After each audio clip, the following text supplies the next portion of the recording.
আমরা এখানে এসেছি সবাই কিসের টানে? জোরে বলেন কিসের টানে? আমাদের জীবনের সবচেয়ে প্রিয় যে জিনিসটা, সেই জিনিসটার নাম কি? সবাই মিলে বলুন তো, সেই জিনিসটার নাম কি? নিশ্চয়ই আপনারা মৌমাছি চেনেন, চেনেন না? একটা মৌচাকের ভিতরে কয় হাজার মাছি থাকে? কোটি কোটি আছে কিনা জানি না, লক্ষ লক্ষ আছে কিনা তাও জানি না, তবে হাজার হাজার আছে। কি হাজার হাজার মাছি থাকে না? এই হাজার হাজার মাছি একটা বড় মাছিকে কেন্দ্র করে জামাতবদ্ধ হয়ে থাকে। সেই বড় মাছিটার নাম কি? সবাই মিলে বলেন, রাস্তাঘাটে যেখানে যারা আছেন সবাই খেয়াল করেন, সেই মাছিটার নাম কি? এই রানী মাছিটারে নিয়ে যদি গাছের মাথায় রেখে দেওয়া হয়, এই মাছিগুলো সব সেখানেই যায়। কথা বলেন ঠিক না বেঠিক? এই রানী মাছিটারে যদি নৌকার মাঝখানে নিয়ে রাখা হয়, সেখানেই যাবে। এই রানী মাছিটারে যদি মাঠের মাঝখানে নিয়ে রাখা হয়, সেখানেই যাবে। আজকে তার জ্বলন্ত প্রমাণ হলো আমরা সবাই মাছি, কোরআনের মাছি। আর আমাদের সবার রানী মাছির নাম কি? সবাই মিলে বলেন, রানী মাছির নাম কি? এই রানী মাছি যেখানেই যাক, মৌমাছিরা সেখানেই যায়। কিন্তু আজকে দুঃখের বিষয়, আমরা রানী মাছিকে কেন্দ্র করে সবাই এখানে এসেছি, আর এই রানী মাছির কিছু বিরোধী শক্তি রাস্তাঘাটে ঘুরে বেড়াচ্ছে। আপনারা নিশ্চয়ই মুসলমান, আমরাও মুসলমান। আমি এসেছি কোরআনের আহ্বানে, আপনাকেও কোরআনের আহ্বানে আসতে হবে। কথা বলেন ঠিক নেবে ঠিক? তাহলে রানী মাছিকে কেন্দ্র করে মৌমাছিরা এক জায়গায় হয়। আচ্ছা বলুন তো, ওই রানী মাছির উপরে যদি কেউ ঢিল মারে, মৌচাকের চাকে যদি কেউ ঢিল মারে, তাহলে যে মাছিগুলো আছে ওরা সবাই সুবহানাল্লাহ সুবহানাল্লাহ জিকির করবে? বড় মাছিটার অপেক্ষায় থাকবে যে রানী মাছি আদেশ করলেই নেমে যাব? বড় মাছির অপেক্ষায় থাকে? থাকে না। আমাদের কোরআন নামক রানী মাছিকে কেন্দ্র করে আমরা সবাই এখানে বসে গেছি। কথা বলেন ঠিক না ঠিক? যদি কোনো ব্যক্তি এই কোরআনের সঙ্গে বিয়াদবি করে, কারোর আদেশের অপেক্ষায় থাকবো না। যে ব্যক্তি কোরআনের বিরোধিতা করবে, সেই হলো কোরআনের শত্রু। আর এর মোকাবেলা করার জন্য আমাদের যার যা আছে তাই নিয়েই ঝাঁপিয়ে পড়তে হবে। তাহলে এখানে এসেছি কিসের টানে? আরো জোরে বলেন। যে আল্লাহ পাক কোরআনের টানে আপনাকে আমাকে আসার তৌফিক দান করলেন, সেই আল্লাহর শুকরিয়া। আসতে না জোরে? সবাই মিলে বলুন, আসতে না জোরে? সবাই মিলে বলছি আলহামদুলিল্লাহ। আল্লাহ বলতেছেন, সাব্বাহা লিল্লাহি মা ফিস সামাওয়াতি ওয়া মা ফিল আরদ ওয়া হুয়াল আজিজুল হাকীম।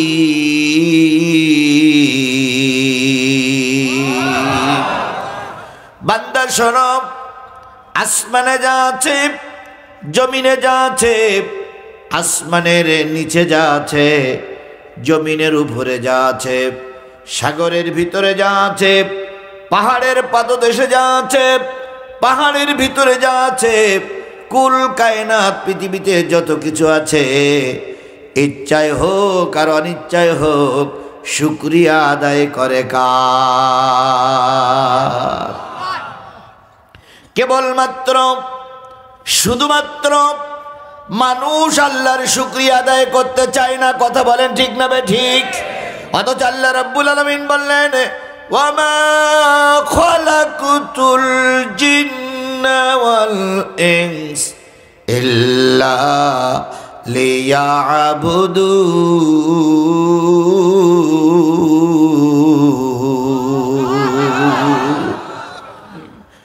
কোরআন তেলাওয়াতের পরে যারা আল্লাহু আকবার বলবে, আল্লাহ তাদের জান্নাতে যাওয়ার পথ সহজ করে দিবেন। জোরে বলুন আল্লাহু আকবার। আমা খালাকতুল জিন্না ওয়াল ইনস, আমি মানুষ আর জিনকে শুধুমাত্র কেবলমাত্র আমার গোলামি করার জন্যই তৈরি করেছি। তাহলে আপনি মানুষ সৃষ্টির শ্রেষ্ঠ জীব, সর্বক্ষেত্রে গোলামি হবে কার? আরো জোরে বলেন, সব জায়গায় প্রশংসা চলবে কার? কিন্তু মানুষ বেমালুম আল্লাহরে ভুলে যায়। আল্লাহ এত সুন্দর করে তৈরি করলেন, কোটি কোটি টাকার সম্পদ তোমার আমার ভিতরে দিলেন, তারপরে একটু সম্পদের মালিক হয়ে বেমালুম তারা আল্লাহরে ভুলে গেছে। যে কায়দায় হোক আল্লাহ সম্মানিত করেছে, যে কায়দায় হোক আল্লাহ চেয়ারম্যান বানিয়েছে, যে কায়দায় হোক আল্লাহ উপজেলা চেয়ারম্যান বানিয়ে দিয়েছে, যে কায়দায় হোক 5 বিবির এমপি নির্বাচিত হয়েছে, জাতীয় সংসদে গেছো 20 মিনিট টাইম পাওয়া গেল স্পিকারের পক্ষ থেকে, আপনি দাঁড়িয়ে গেলেন, নেতা দাঁড়িয়ে গেল, নেতার এখন কি গদ গদ ভাব, এমপি হয়ে গেছে, কি বড় একটা ভাব। দাঁড়িয়ে বলতেছে, মাননীয় স্পিকার আপনাকে ধন্যবাদ, আপনি আমাকে সময় দেওয়ার জন্য। স্মরণ করছি সর্বকালের সর্বশ্রেষ্ঠ বাঙালি, জাতির পিতা মরহুম প্রেসিডেন্ট মুজিবুর রহমানকে, স্মরণ করছি শেখ হাসিনাকে, স্মরণ করছি আমার 5 বিবির মানুষদেরকে, যারা আমাকে ভোট দিয়ে ক্ষমতার মস্তদে পাঠিয়েছে, ক্ষমতার এই জাতীয় সংসদ পর্যন্ত পাঠিয়েছে। একটা বারের জন্য 20 মিনিট সময় পাইল, একটা বারের জন্য আল্লাহর নাম মুখে উচ্চারিত হলো না।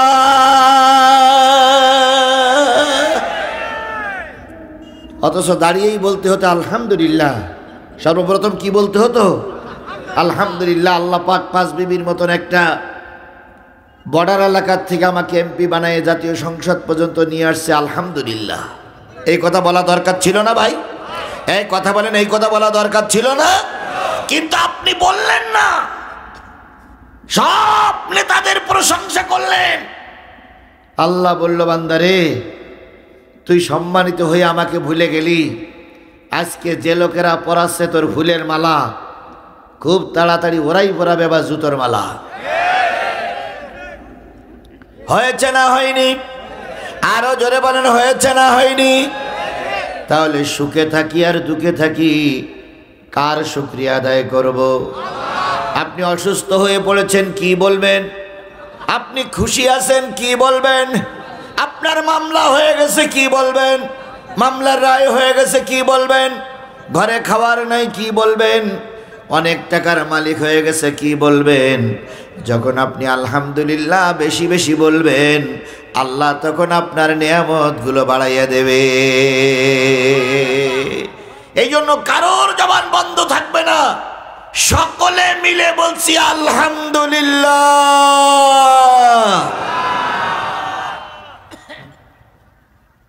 আল্লাহ আপনাকে আমাকে কবুল করুক, সকলে মিলে বলুন আমিন।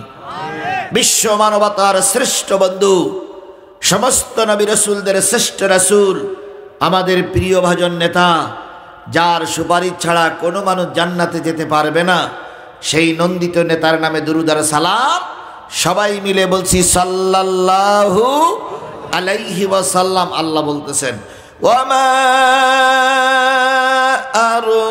আরসালনাকা ইল্লা রাহমাতাল লিল আলামিন।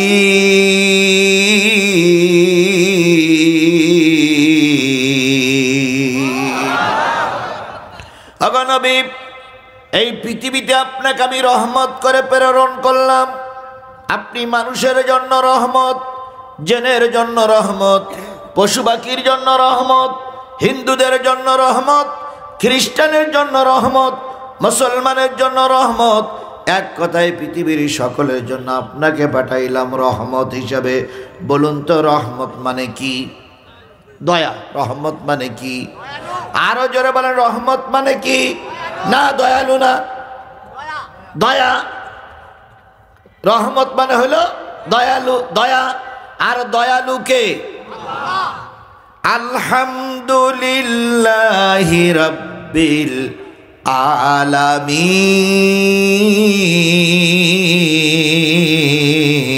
আলামিন। সমস্ত প্রশংসা সেই আল্লাহর, যিনি এই পৃথিবীর একমাত্র রহমান, এবং রহিম, দাতা এবং দয়ালু। তাহলে আল্লাহ হলেন রহমান আর নবী হলেন রাহমাতাল লিল গোটা পৃথিবীর সকলের জন্য দয়া। কথা বলেন ঠিক না বে ঠিক?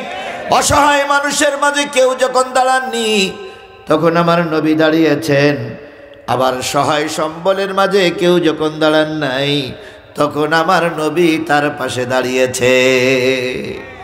এই পৃথিবীতে যখন নবী এসেছিলেন কাফের মুশরিকের কাছে ভালো ছিল না খারাপ ছিল? স্পষ্ট করে বলতে হবে মুসলমান, ভালো ছিল না খারাপ ছিল? সবাই মিলে বলুন, ভালো ছিল না খারাপ ছিল? তাকে বলা হতো মাহবুব, সাদিক, প্রিয়, কত কিছু আলামিন, কত কিছু নামে ডাকা হতো। যেই না কালেমার দাওয়াত দিলেন আবু জেহেল বাহিনী রসুলের পরে কি হয়ে গেল? বেজার হয়ে গেল, ক্ষিপ্ত হয়ে গেল। আজ আমরা দেখতে পাই যতদিন পর্যন্ত দিনে দাওয়াত তাবলীগের কথা বলে ততদিন পর্যন্ত কেউ কারোর পরে খেবে না। যেই না বলে এই দেশটার ইসলামের রাষ্ট্র বানাতে হবে, অনেক টুপিওয়ালারাও আমাদের বিরুদ্ধে খেপে যায়। গতকাল এক নেতা বলেছে, বিরাট নেতা, সে নেতার নাম ধরা যাবে না, উনি বলেছেন কোরআনের সঙ্গে রাজনীতির কোনো সম্পর্ক নেই, ইসলামের সঙ্গে রাজনীতির কোনো সম্পর্ক নাই। আমি বলি উনি হয়তো ইসলাম সম্পর্কে বোঝে নেই না, উনি হয়তো ধর্ম সম্পর্কে কিছু। রাষ্ট্রের নামে একটা সূরা আছে, সূরা মুলক, শুধু রাষ্ট্রের জন্য সূরাটা তাবারাকাল্লাযী বিয়াদিহিল। তাহলে মুলক নামে রাষ্ট্রের নামে একটা সূরা আছে, উনি জানেই না। একবার ওনার জানাজা পড়া দেখলাম, তো জানাজা পড়তেছে, উনি দাঁড়াই আছে এই কায়দায়। তো জানাজার নামাজে যতবার তাকবীর দিতে হয় হাত তোলা লাগে, কোন জায়গায় হাত তুলতে হয়? ঈদের নামাজে 6 তাকবীর হোক আর 12 তাকবীর হোক, 2 গুরুত্ব যে গুরুই হোক, ঈদের নামাজে তাকবীর দিলে কি করতে হয়? জানাজায় কোনো জায়গায় হাত তোলা লাগে? ইমাম সাহেব নামাজ পড়েছে জানাজা, আল্লাহু আকবার, উনি আবার হাত তুলেছে, আল্লাহু আকবার, আবার হাত তুলেছে, ভিডিও করে দেখাচ্ছে। তাহলে যেই ব্যক্তি কোন জায়গায় হাত তুলতে আর কোন জায়গায় হাত তোলা লাগে না, এতটুকু মাসলা জানে না, তার মুখ দিয়ে এই জাতীয় ফাতোয়া জাতি কখনো কামনা করে না। করা বলে ঠিক না ঠিক? এতদিন পর্যন্ত আপনারা আমরা তাদের সঙ্গে খুব ভালো ছিলাম। যেই না বলা হচ্ছে এই দেশটার ইসলামী দেশ বানানো হবে, সেই ওনাদের ভিতর থেকে, আমাদের ভিতর থেকে কিছু লোক বিদ্রোহী শুরু করেছে। কথা বলে। সুতরাং আমি যে জিনিসটা বোঝাতে চাচ্ছিলাম, রাসূল কালেমার দাওয়াত দিয়েছে, রাসূল ভালো কথা বলেছে, শত্রু হই নাই। যেই না রাসূল বুঝালেন যে এই পৃথিবীতে আল্লাহর দিন ছাড়া অন্য কোনো দিন থাকবে না, লা ইলাহা ইল্লাল্লাহ, ইল্লাল্লাহর অর্থ যখন তিনি বললেন, লা ইলাহা ইল্লাল্লাহর ব্যাখ্যা যখন তিনি করলেন, তখন তার পাশের লোকেরা সব তার শত্রু হয়ে গেল। আমাদেরও দেখা যায় অনেক লোক দাওয়াত করে নিয়ে যায়, যেই না আলোচনা একটু অন্যদিকে চলে যায়, সেই ওনারাও মাঝে মাঝে খেপে যায়। বক্তা দাওয়াত করে নিয়ে আসলাম আমরা, টাকা দেই আমরা, বাড়িতে নিয়ে খেতে দিলাম আমরা, আর 8টা চলে গেল অন্যদিকে। এরকম বলা লোক আছে না নাই? আমি ফোনে বলি, ভাই আপনাদের পক্ষে ওয়াজ যে করবো কোরআন হাদিসে কোথাও খুঁজে পাচ্ছি না। এখন যদি কোনো আয়াত আপনাদের জন্য থাকে দয়া করে বলে দেন, আমি সেখান থেকেই আলোচনা করি। আচ্ছা বলেন তো, কোরআনের বাইরে আমার আলোচনা করার সুযোগ আছে? তাহলে এখন ওনাদের কিছু নাই। বাংলাদেশে যতগুলো বক্তা আছে, কোন বক্তা দলের নাম নিয়ে ওয়াজ করে না, কোন বক্তা বলে না আমি অমুক দলের বক্তা, তা বলে না। কিন্তু আমি যতগুলো বক্তা দেখেছি, আওয়ামী লীগের পক্ষে কোনো বক্তা আমি দেখিনি। হ্যাঁ, তবে সামসামি করে একটু ঘুরিয়ে ফিরিয়ে বলিছে, কিন্তু ডাইরেক্ট এসে বলিনি যে আমি আওয়ামী লীগের বক্তা। অনেক বক্তা মঞ্চে দাঁড়িয়ে বলে আমি জামাতের বক্তা, অনেক বক্তা মঞ্চে দাঁড়িয়ে বলে আমি হেফাজতের বক্তা, অনেক বক্তা বলে আমি তাবলীগের বক্তা, অনেক বক্তা বলে আমি সরমনের বক্তা, কিন্তু ইসলামী দলের বক্তা ছাড়া অন্য কোন দলের বক্তা পরিচয় দিতে আমি দেখিনি। যদি আপনারা দেখে থাকেন আমারে কাগজে লিখে দেবেন। তাহলে আমি কি করে বলবো যে তোমাদের কথা? আমি তোমার বাবার কথা বলতে আসিনি, কিসের কথা বলতে এসেছি? তাহলে যে জিনিসটা বোঝাতে চাচ্ছিলাম সেটা হলো আল্লাহ নবী প্রথম মানুষের কাছে ভালো ছিলেন। যেই না কালেমার দাওয়াত দেওয়া শুরু হলো, হক কথা যখন বললেন, তখন নেতারা বুঝলেন বিনা ভোটে আর পাশ করা যাবে না। নেতারা বুঝলেন নিজেরা জাতীয় সংসদ আর তৈরি করা যাবে না, এবার হবে হাড্ডাহাড্ডি লড়াই। যারা বলতেছেন যে ওনারা ভোটে দাঁড়িয়ে 10%-এর বেশি ভোট পায় না, তারপরে বলতেছেন এক সময় একটা আসন আর এক সময় 3টে আসন ভোট করে দেখান। আমি আপনাদের উদ্দেশ্যে ছোট্ট একটা কথা বলে, আপনারা ভূতির স্বর্গে বসবাস করতেছেন। এখান থেকে 20 বছর আগের ইসলাম আর 20 বছর পরের ইসলাম এক নয়। গোটা বাংলাদেশ ঘুরে আমার যাই দিয়া মেসেজ এসেছে, আল্লাহর কসম যদি এই অবস্থা ঠিকঠাক থাকে, আগামী সংসদ হবে টুপিওয়ালাদের সংসদ, আগামী দেশ হবে টুপিওয়ালাদের দেশ, আগামী গণভবন হবে টুপিওয়ালাদের গণভবন। জালেমেরা তাকিয়ে তাকিয়ে দেখবে, কিছুই করতে পারবে না।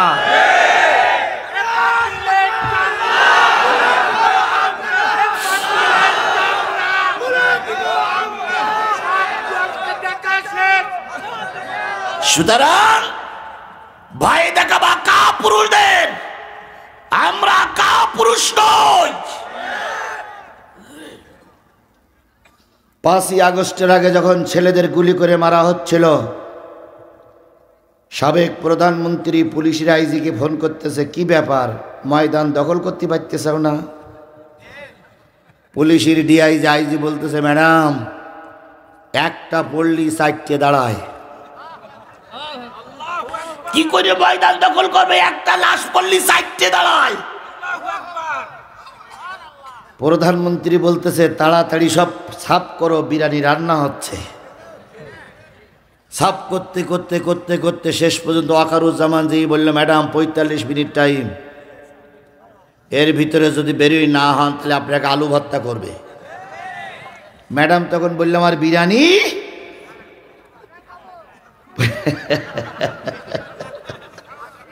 আপনারাই খাবেন। ওয়াকারুজ্জামান বলতেছে, বিরিয়ানি খাওয়ার সময় নাই, ভাগেন। কথাটা এই জন্য বললাম, একটা মল্লি কয়টা দাঁড়ায়। এবার ভারতের রাষ্ট্রদূতের সঙ্গে আমাদের পররাষ্ট্রদূতের কথা হচ্ছে। এক পর্যায়ে আমাদের ডাক্তার মোহাম্মদ ইউনূসের সঙ্গে ভারতের মন্ত্রীর কথা হচ্ছে।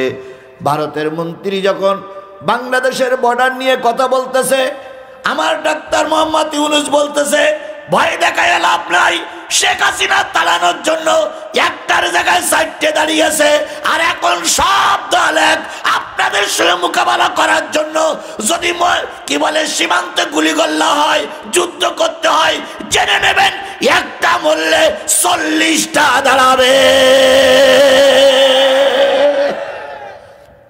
আগে একটা মরলে কয়টা দাঁড়াইতো, আর এখন একটা মারা গেলে কয়টা দাঁড়াবে? আমাদের ভয় দেখায় লাভ নাই। ভয় দেখাবা তাদের যাদের দিলে ঈমান নাই। সীমান্ত এলাকায় বলে যায়, তোমার সেনাবাহিনী মরে গেলে যাবে জাহান্নামে, আর আমার দেশের একজন কৃষক মরে গেলে যাবে আল্লাহর জান্নাতে। কারে ভয় দেখাও? ভয় দেখাবা কাপুরুষদের। আমরা কাপুরুষ নই। যতগুলো ছেলেরা মারা গেছে সব ছেলেরা পিঠ দেয়নি, বুক দিয়েছে। আমরা রাজপথে বুক দিতে জানি, রাজপথে পিঠ দিতে জানি না। কথা বলেন, কথা বলেন আমার ভাইয়েরা। আল্লাহ নবী সাল্লাল্লাহু আলাইহি সাল্লামের কালেমা দাওয়াত আবু জেহেলের সহ্য হলো না। নরম ভাষায় মোহাম্মদকে কাছে ডেকে বলল, ভাতিজা এভাবেই যদি চলতে থাকে আমাদের ক্ষমতা শেষ হয়ে যাবে। এই সিয়ার থাকবে না, এই অন্ধকারের ভোট আর থাকবে না। দিবালোকে যখন ভোট দেব তখন আমার আর কেউ এমপি বানাবে না, আমার আর কেউ প্রধানমন্ত্রী বানাবে না। তাই তো বলি ভাতিজা কাছে এসো, কি চাও সব দিয়ে দেব, দয়া করে কোরআনের দাওয়াতটা বন্ধ করে দাও। নবীজি সাড়া দিলেন, নবীজি সাড়া দিলেন। নবীজি চুপ করে থাকলেন। কিছুদিন পর আবার এসে বলল, ভাতিজা যদি সুন্দরী নারী চাও নারী দেওয়া হবে, যদি মনে করো রাষ্ট্রের ভাগ চাওয়া ভাগ দেওয়া হবে, যদি মনে করো রাতের ভোটে এমপি হয়ে ক্ষমতায় যাওয়া তাও দেওয়া হবে, অংশীদারিত্ব দেওয়া হবে, গাড়ি দেওয়া হবে, বাড়ি দেওয়া হবে, প্রয়োজনে তোমার মক্কার আমার সিয়ারে তোমারই বসাবো। কিন্তু সত্য কালেমার দাওয়াত দিতে। আল্লাহর নবী বললেন, ও আবু জেহেল, যেটা দিতে পারো ওটাও যদি দাও, যেটা না দিতে পারো সেটাও যদি দাও। ওই আকাশের চাঁদ আর এই আকাশের সূর্য, দুইটা চাঁদ আর সূর্য যদি নবী মুহাম্মাদের দুই হাতে দাও, আমি স্পষ্ট ভাষায় বলতেছি, যতক্ষণ 3.5 বডির ভিতরে রূহ থাকবে ততক্ষণ কালেমার দাওয়াত বন্ধ করব না। আরেকটু জোরে বলেন সুবহানাল্লাহ, আরো জোরে বলেন সুবহানাল্লাহ। আপনারা কি সেই নবীর উম্মত? আপনারা কি সেই নবীর উম্মত? তালি দাঁড়াই আছেন কেন? আপনারা তো সেই নবীর উম্মত হতে দাঁড়াই আছেন কেন? কি সমস্যা আপনাদের? জায়গা নাই? আমার এই চেয়ারে এসে বসেন, আমি নিচে যাই। এইদিকে জায়গা আছে, এইদিকে এইদিকে এইদিকে এইদিকে এইদিকে আসেন তো। আবার বসতি বললে যদি চলে যায় তাহলে বুঝতে হবে শয়তানের মাথার পরে ভর করিস। এই পাশে আসেন ভাই, এখন তার টালনি লম্বা হবে না, জায়গা টালনি কি আর লম্বা হবে? যে জায়গা আছে এই জায়গার ভিতরে সংকলন করতে হবে। এই দেখেন এই দেখেন এই দেখেন, দুইজন চলে গেছে, দুইজন চলে গেছে। এরাই হলো হয় আমলিগির লোক আর নাই শয়তানের দালাল। আমি তো রসুলের কথা বলতেছি, রসুলের উম্মত আমরা নই। রসুলের পরে নাজিল হলো কি? নাজিল করলেন কে? আল্লাহ নাজিল করলেন রসুলের পরে কোরআন। সেই কোরআনের আলোচনা চলছে, নবীর আলোচনা চলছে। আপনি দোকানে, আপনি বাড়িতে, আপনি রাস্তায়, আপনি দাঁড়াই আছেন, আপনি রসুলের উম্মত না, বরং উম্মত নামের কলঙ্ক আপনি। জি দয়া করে যদি জায়গা এখনো না হয় তাহলে দাঁড়াই থাকেন। এবার দাঁড়াই থাকার অনুমতি আছে, জায়গা না থাকলে দাঁড়াই থাকবেন, তবে চলে যাবেন না। চলে গেলে আমি অশোনাবো কার। আল্লাহ আমাদের সবাইকে কবুল করুক। আমার ভাইয়েরা, আবু জেহেল খেপে গেল। এত বড় সাহস! জানোস আমি ক্ষমতায়? জানোস আমি কে? মরেছে না? মোর বাড়ি বরিশাল। মরেছে না? কত রকম চেনাচেনি যে পৃথিবীতে হলো তার কোনো ঠিক ঠিকানা নাই। আবু জাহেল বললাম আরে চেনো? নবী বললেন চেনাচেনি করে লাভ নাই।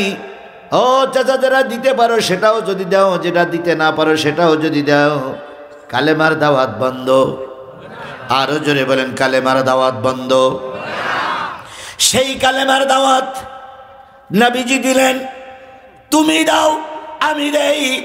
আমি আর তুমি কালেমার দাওয়াত দিয়ে বিরিয়ানি খাই, পকেট ভরা টাকা পাই। আর এই একই কালেমার দাওয়াত দিয়ে ইসলামী আন্দোলনের সিপাহ সালার আল্লামা সাঈদী ধুকে ধুকে মারা গেল। একই কালেমা নয়, একই কোরআন নয়, একই ইসলাম নয়। তাহলে তুমি আমি কি কালেমার দাওয়াত দিয়ে, আর তারা কি কালেমার দাওয়াত দিল? তুমি আর আমি কালেমার দাওয়াত দিয়ে বিমানে চড়ি, আর অন্য অন্য কালেমার দাওয়াত দিয়ে অনেক নেতাই জেলখানায় ফাঁসিতে ঝুললো। সুতরাং কালেমার হক যারা বসবে বিপদ আসতেই পারে। আমার ভাইয়েরা, আবু জেহেল তরবারি বাহির করে বলল, জানো আমি ক্ষমতায়, জানো আমি 12 দলীয় জোটের নেতা, জানো আমি এদেশের প্রেসিডেন্ট। নবীজি বললেন, জানো জানি আর নাই জানি, কালেমার দাওয়াত বন্ধ হবে না, কালেমার দাওয়াত চলবে। আবু জেহেলের ক্ষমতা বলে নবীজির মাথায় 3টা আঘাত করলেন। উল্টা পিঠ দিয়ে